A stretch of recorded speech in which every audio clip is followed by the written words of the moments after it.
Bienvenidos a su espacio del Taller del Alfarero, donde el día de hoy vamos a dar comienzo al estudio de la vida de Jesús. Y como con todo estudio, el día de hoy vamos a comenzar poniendo el fundamento y para eso vamos a estar tocando versículos solamente del Antiguo Testamento que nos van a ayudar a comprender mejor cuando comencemos a estudiar los Evangelios.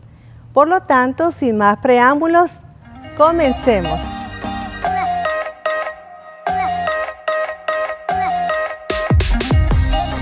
En el principio, cuando Dios creó todas las cosas, su deseo era y aún es el tener una relación con su creación. De todo lo creado, lo único que Dios hizo a su imagen y semejanza fue al hombre. Y a él le delegó la autoridad y el gobierno del jardín del Edén para conservar el orden establecido por Dios.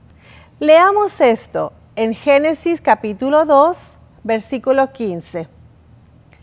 Tomó pues Jehová Dios al hombre y lo puso en el huerto de Edén para que lo labrara y lo guardase. Para conservar el orden en el jardín y a la vez mantener una relación con Dios, el hombre tenía que obedecer a Dios solamente en un solo mandamiento. Y leemos ese mandamiento en Génesis capítulo 2, versículos 16 y 17. Y mandó Jehová Dios al hombre diciendo, de todo árbol del huerto podrás comer, mas del árbol de la ciencia del bien y del mal no comerás, porque el día que de él comieres, ciertamente morirás. Leemos entonces que era solamente un solo mandamiento lo que el hombre tenía que obedecer. Mas sin embargo, no lo hizo. Él desobedeció, lo que trajo una consecuencia. Leamos esa consecuencia en Génesis capítulo 3, versículo 23. Y lo sacó o expulsó Jehová del huerto del Edén. Esa consecuencia fue el resultado de haber ido en contra de lo establecido por Dios. Vemos entonces que el patrón de desobediencia se inicia en el jardín del Edén. Y es en ese momento cuando Dios comienza un plan para restablecer el orden que había en el jardín. Dios quiso usar al pueblo de Israel con ese propósito, para restaurar y restablecer ese orden. Y para esto les dio leyes y ordenanzas que les enseñaran y llevaran de nuevo al orden de Dios. Leamos esto en Deuteronomio capítulo 4, versículos 1 y 2. Ahora Israel, escucha con atención los decretos y las ordenanzas que estoy a punto de enseñarte. Obedécelos para que vivas y para que puedas entrar y poseer la tierra que el Señor, Dios de tus antepasados, te da. No agregues ni quites nada a estos mandamientos que te doy. Simplemente obedece los mandatos del Señor, tu Dios, que te doy. Y por medio del profeta Moisés, Dios les dio sus leyes y ordenanzas. Pero, al igual que sucedió con Adán, el pueblo desobedeció y al desobedecer sufrieron consecuencias de su desobediencia. Eso lo sabemos todos y cada uno de nosotros, ¿verdad? Cuando siempre desobedecemos, hay consecuencias. Y bueno, el pueblo de Israel tuvo que pagar también consecuencias. Leemos de esto en Deuteronomio capítulo 28, versículo 36. El Señor te desterrará junto con tu rey. Te hará vivir en una nación que ni tú ni tus antepasados conocían. Ahí, en el destierro, rendirás culto a dioses de madera y de piedra. Sigamos leyendo en el versículo 53. El estado de sitio y la terrible aflicción del ataque enemigo serán tan insoportables que terminarás comiéndote la carne de tus propios hijos e hijas, aquellos que el Señor tu Dios te dio. Y más adelante, en el versículo 65, y ni aun entre estas naciones descansarás, ni la planta de tu pie tendrá reposo, pues allí te dará Jehová corazón temeroso y desfallecimiento de ojos y tristeza de alma. A pesar de todo este sufrimiento, Dios les siguió llamando al arrepentimiento. Y uno pudiera pensar, después de sufrir tanto, claro que ellos se iban a arrepentir, pero ellos no lo hicieron. Esto lo vemos a través de las palabras de los profetas, como Jeremías, por ejemplo, que nos dice en el capítulo 7, versículos del 23 al 26, mas esto les mandé diciendo, escuchad mi voz y seré a vosotros por Dios, y vosotros me seréis por pueblo. Y andad en todo camino que os mande para que os vaya bien. Y no oyeron ni inclinaron su oído, antes caminaron en sus propios consejos, en la dureza de su corazón malvado, y fueron hacia atrás y no hacia adelante, desde el día que vuestros padres salieron de la tierra de Egipto hasta hoy. Y os envié todos los profetas mis siervos, enviándolos desde temprano y sin cesar, pero no me oyeron ni inclinaron su oído, sino que endurecieron su cerviz e hicieron peor que sus padres. ¡Qué tremendo! Uno pensaría, después de sufrir tanto, que ellos verdaderamente se iban a arrepentir, mas sin embargo sus corazones estaban más endurecidos, como nos dice el profeta Zacarías en capítulo 7, versículo 11. Pero no quisieron escuchar. Antes volvieron la espalda y taparon sus oídos para no oír. Y pusieron su corazón como diamante para no oír la ley ni las palabras que Jehová de los ejércitos enviaba por su espíritu, por medio de los profetas primeros. Vino por tanto gran enojo de parte de Jehová de los ejércitos. Leemos entonces que los corazones del pueblo de Dios se volvieron duros como diamante y no oían las palabras de Jehová. Ellos mismos le estaban diciendo a Dios, no te necesitamos, no nos hables más, no queremos oír tu voz. Y debido a que ellos no querían y no quisieron escuchar la voz de Dios, Dios dejó de hablarles. Dios podía haberles dejado, pero debido al gran amor y misericordia de Dios para con su pueblo, Él no lo hizo, sino que Dios siguió buscándolos, aunque tuvieron que vivir con la consecuencia de su desobediencia, al ser conquistados vez tras vez por otros reinos. Como por ejemplo, fueron conquistados por Alejandro el Grande. Este hombre era griego y subió al trono a la edad de 20 años. Fue un conquistador que quiso imponer la cultura griega a todas las regiones que él conquistaba, lo que es conocido como helenismo.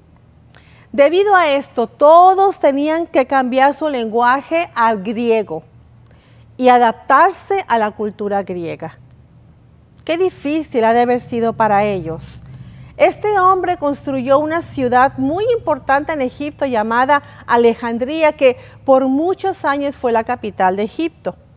Fue en esta ciudad donde se tradujeron los libros judíos de la ley al griego, debido a que muchos de los judíos estaban dejando de hablar precisamente el hebreo por orden de Alejandro el Grande. Por lo tanto, tradujeron los libros de la ley al griego, lo cual conocemos como la Septuaginta, que fue la primera traducción de los libros de la ley al griego. Después fueron conquistados y perseguidos por Antíoco IV. Este hombre quería que todos en su reino dejaran de adorar a Dios y adoraran a un dios griego llamado Zeus. Como los judíos se oponían a esto, se encendió su ira organizando una expedición contra Jerusalén y destruyó ciudades y mató a muchísima gente de una manera bastante cruel. Este hombre entró en el templo, robó todos los utensilios sagrados y dentro del templo erigió un altar a Zeus, a ese dios griego.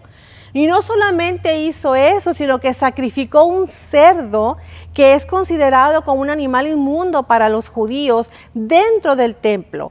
Y no solamente conforme con esto, después del sacrificio, él tomaba la carne de este animal y quería que los judíos se la comieran, cosa que ellos no querían hacer. Pero si ellos de alguna manera se oponían, entonces él los mataba por haberse opuesto. Era muy cruel con la gente judía, mas sin embargo ellos seguían todavía sin arrepentirse.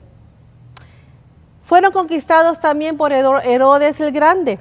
Este hombre fue responsable de la reconstrucción del templo, el cual llamamos el templo de Herodes, y fue nombrado por el Senado romano como el rey de los judíos, lo cual era abominación para el pueblo hebreo. Durante todo este tiempo, el pueblo de Israel sufrió bajo otras naciones como consecuencia de su desobediencia, tanto del pueblo como de sus líderes. Pero recordemos que Dios en su amor y misericordia no los dejaba. Y si recordamos en Génesis capítulo 3, versículo 15, Él había dicho: haré que tú y la mujer sean enemigas, lo mismo que tu descendencia y su descendencia. Su descendencia te aplastará la cabeza y tu descendencia le morderá el talón. Leemos entonces que desde Génesis, Dios venía anunciando que alguien venía para destruir a la serpiente y traer orden.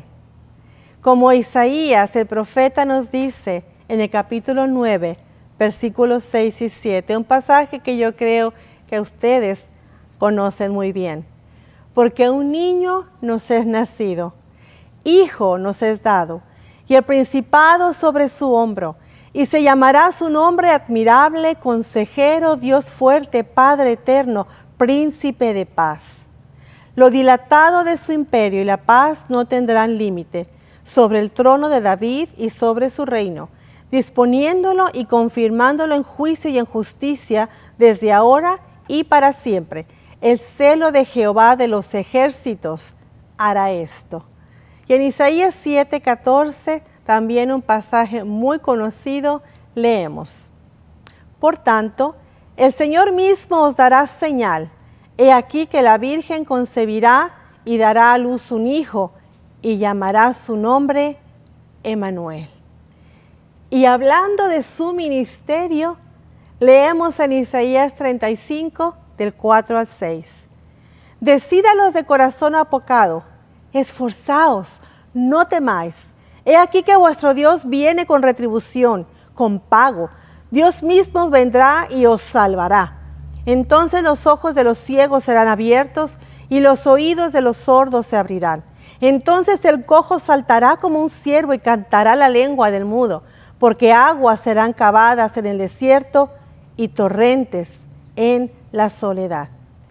Todas estas profecías nos hablan de aquel que vendría para salvar a su pueblo, para traer orden de nuevo.